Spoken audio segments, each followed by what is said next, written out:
Hello everyone. I had started a project a while back and put it up, and since it's getting close to Christmas, I figured I needed to finish this.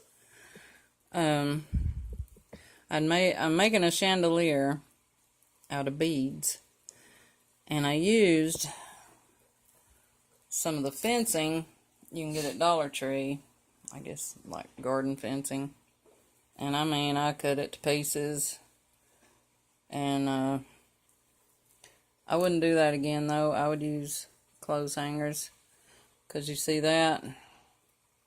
Well, that's one reason I would. It's because of this, your beads, you get kind of lumps right there. And also, because you have to buy a lot of the fencing at $1 a piece, that adds up. And I'll try to show you a place that lumped up.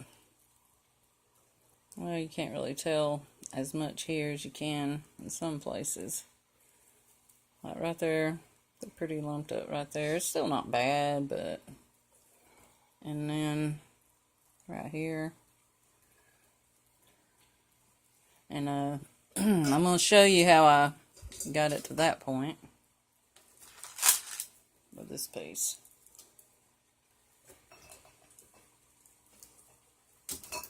I got the hot glue and glued this new strand. Well, it's where'd I put the package?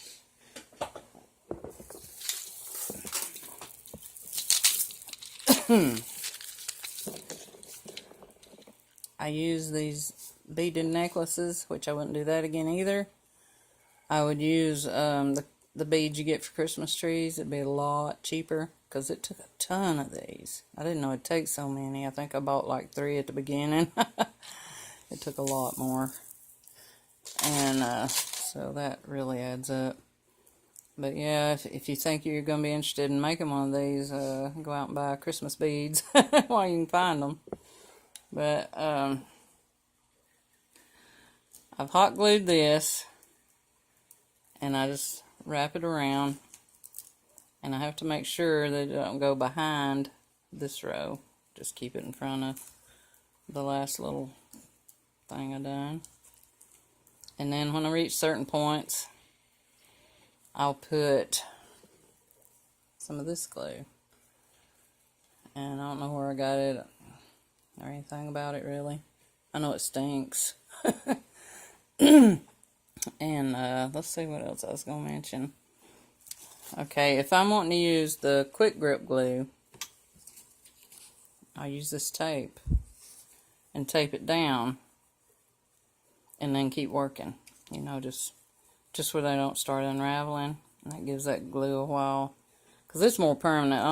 Hot glue is, to me, is a temporary thing, most things. And at the tip, I had bent them down like this. And let me see if I can find. And I'm thinking my plan was, it's been a while since I started this. This napkin ring holder from Dollar Tree would go there. And then, it would just hang by that. So, I'll keep working on it, and then I'll put up a part 2 and show you the finished product, and tell you anything else you might need to know if I don't forget. Thanks for watching. Like and subscribe.